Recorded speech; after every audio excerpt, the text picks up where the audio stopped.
Hello, everybody, and welcome to another episode of Truth Wanted. I'm your host, ObjectivelyDan, and joining me today is truly, and I mean this completely sincerely, my most requested guest of all time. Absolutely, I get more messages asking for you. Some people who haven't gone back to the episodes and haven't realized you were already on, and like, hey, you should get Shannon Q on. She's really cool.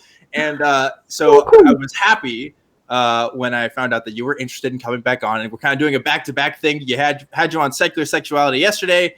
You were on atheist experience. Oh, I kind of was. Called in. You're around some ACA shows. And finally, you made your way back to old Truth Wanted. It's Shannon Q, everybody. Shannon, welcome back to Truth Wanted. Thank you for having me. I'm really excited. Yeah, absolutely. I love what you do, Dan. Oh, thank you. Thank you so much. If you're watching on YouTube, you can see I have a new camera that I'm using, thanks to Vern for getting that set up for me. And I managed to get the headphones that we use over in the studio. So now I'm not wearing these bulky things on my head. And picture kind of looks nicer. You can see I might need to shave a little bit. But I don't know. I think it's fine. It's Freedom Weekend, folks. So I'm just going to do what I want. Shannon, what are you planning to do on your 4th of July holiday that you celebrate in Canada? Because I know you guys are really into it up there. It was Canada Day 2 days ago. I'm not sure if you guys are aware of that. No. We celebrated that. It's on our calendars. I'll put it to you that way. Yeah. So no, I don't think I'm going to be doing too much celebrating of freedom. But maybe I will. Maybe I'll change my mind. Canada, right? That's just not a thing you guys have. No, we're socialists and communists up here. Socialists, right? Absolutely. Mm-hmm. Mm-hmm. That's the narrative that we're sticking with. So I've heard. I'll die on that hill. Not actually. So Shannon Q, obviously, you guys probably know who she is if you're watching the show. But in case you've been living under a rock, Shannon Q has been doing stuff on YouTube for a couple of years now. She's been talking. I would say the focus of your channel, Shannon, is sort of the ins and outs of having conversations with people. Yeah, I think that's fair. I have. Sorry, Dan, I didn't mean to step on you. Go ahead. Like, how would you describe your channel, Shannon? I essentially have kind of 3 pillars that I look to as goals for my channel, and that's to elevate the discourse, which would mean like having better conversations, looking into better dialectic strategies, having better conversations with people who are, even opposed to your perspective to an extreme level, like modeling better dialogues, advocating for your own understanding, which means, not taking things at face value, looking into them yourself. If you see the curtain moving, it's because my cat is attempting to just destroy everything around me right now. I had to put Pico. By the way, our cats are in an arranged marriage. I don't know if you ever said that on Twitter, but they are. Pico's in the other room because I set up this camera and he kept playing with the wire. So no Pico tonight, unfortunately. But maybe that's why Maddie is having such a fit. Yeah, she knows. She knows that her betrothed is being kept from her. Yeah, exactly.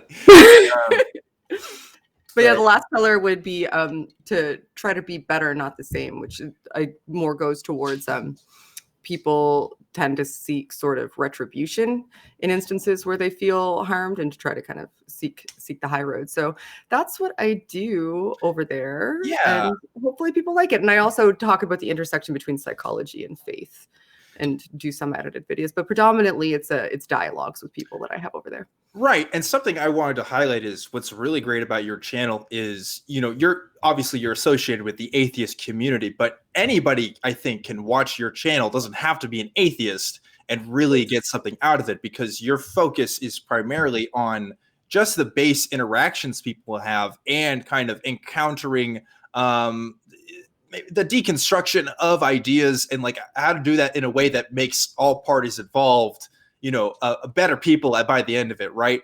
Unfortunately, I think like, the atheist community in particular, not so much recently, but for a while, there was a reputation of we're just like loudmouth, ready to debate anybody on the spot, ready to take people down.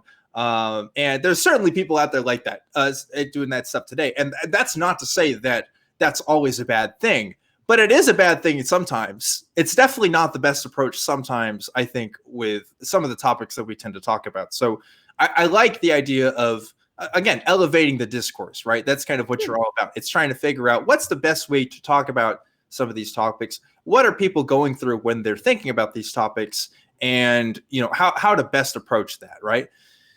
Yeah, and I've one of the things that I find really interesting is figuring out how two people who look at the same information can come to such differing conclusions. Usually there's a reason for that. And I think finding out and delving into the reasons for that is a really important thing to do. We often seem to think that just throwing facts at people is going to be compelling enough to have them deviate from what they already think. But a lot of people come to their decisions and conclusions for emotional reasons or cultural reasons or social reasons or a conglomeration of a myriad of psychological reasons. And although we like to think that we come to all of our decisions in an entirely rational way, that's not necessarily or always or even often the case, but we don't really do the introspective work to really analyze that and understand how we come to those decisions. And as a result, many of the conversations that people have are just two people kind of shouting facts or what they think are facts at each other. Which turns out is like the worst way to talk to people most of the time, right? If your goal is to change the person, your interlocutor's mind, then absolutely. If your goal is to change the mind of people who think like them, the same. If your goal is to have your team cheer about how awesome you are for telling somebody else that they're dumb and people like you are smart, then that's why people seem to like those sound bites, I think. Sure. That's not what I'm about. If you're coming at the conversation with a different value system entirely, like you're just talking past each other. And another thing too, right? It's like, what blows my mind is, I think we like to describe ourselves as like quote unquote rational people, right? Like we sometimes we give the appearance that, hey, we want to be the smart ones in these conversations and stuff, and that's great. But like, if we're interested in science and the best way to do things through science, we should also be interested in the best ways to have conversations, like scientifically, right? Like there's a lot of subjective content that goes into that, but there are some ways that we can measure, like, based on studies in human psychology and sociology, like how approaches to different topics work and like what works better in some circumstances and what doesn't, right? Yeah, and there's significantly more to intellectual prowess, I think, than simply understanding, being able to rote memorize and regurgitate facts.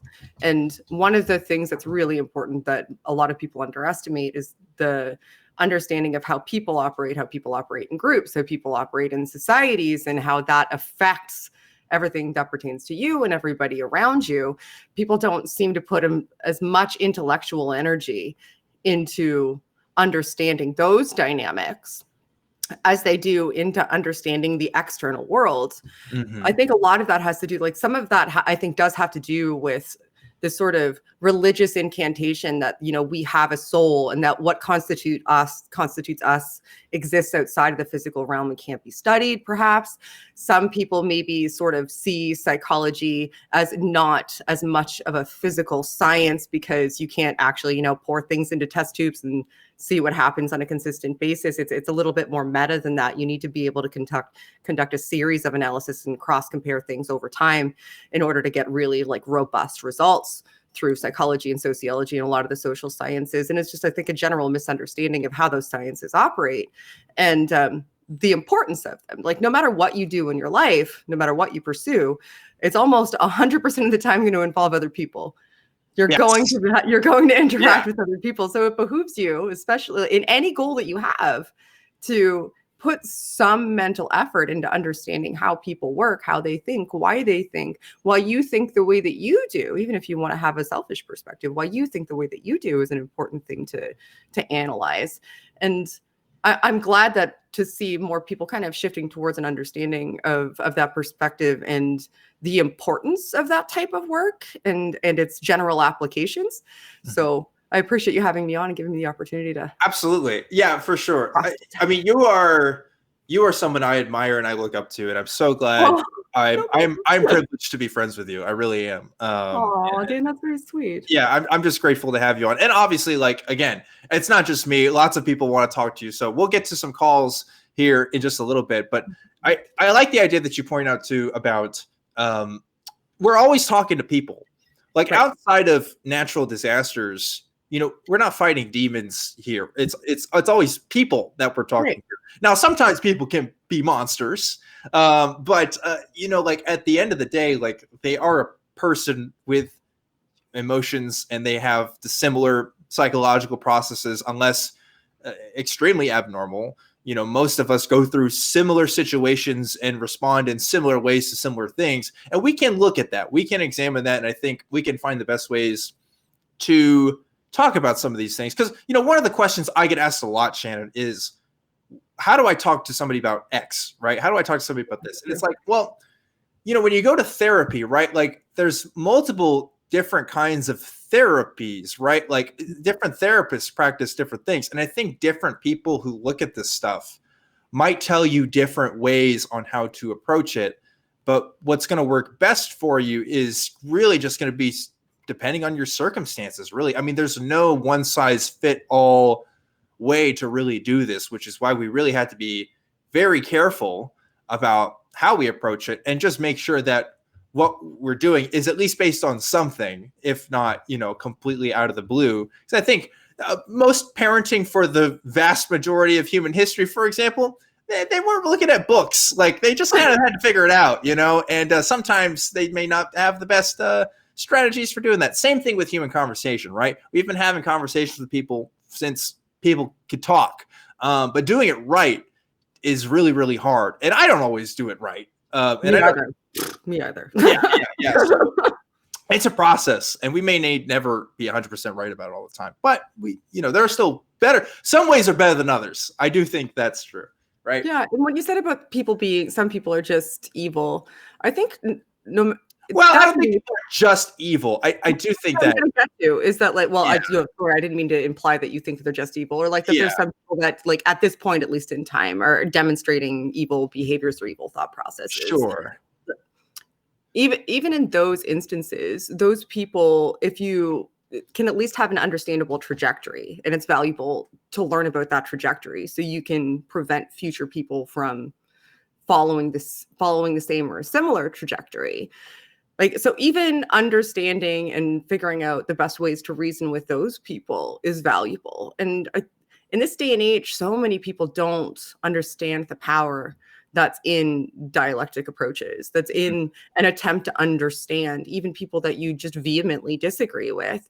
Just having a conversation with someone you disagree with sometimes is looked down upon as giving them the opportunity to, proselytize.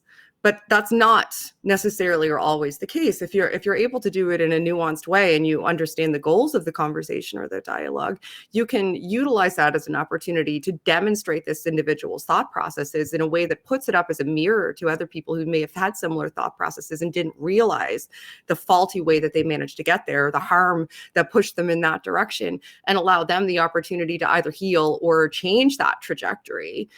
So yeah, I just really think that dialogue is a powerful tool that isn't often used because people are so interested in battering each other with who is the most right in a conversation, and aren't as interested in figuring out how we determine who is or isn't right and why people get to wrong decisions. Yeah, and like you're right. Words are incredibly powerful. Like the dialectical power of people is incredible. I think if I looked back at some of the worst times in my life, some of that's just conversations with people, and some of it's just like the words that they said to me, I can still tell you however many years later, that's still in my head. Now, they may not be exact, human memory is very fallible, but still the interpretation I got from that moment, the stuff that I felt in that moment, that's still something I can remember and recall. And so like the impact you have on people is incredibly important. Sometimes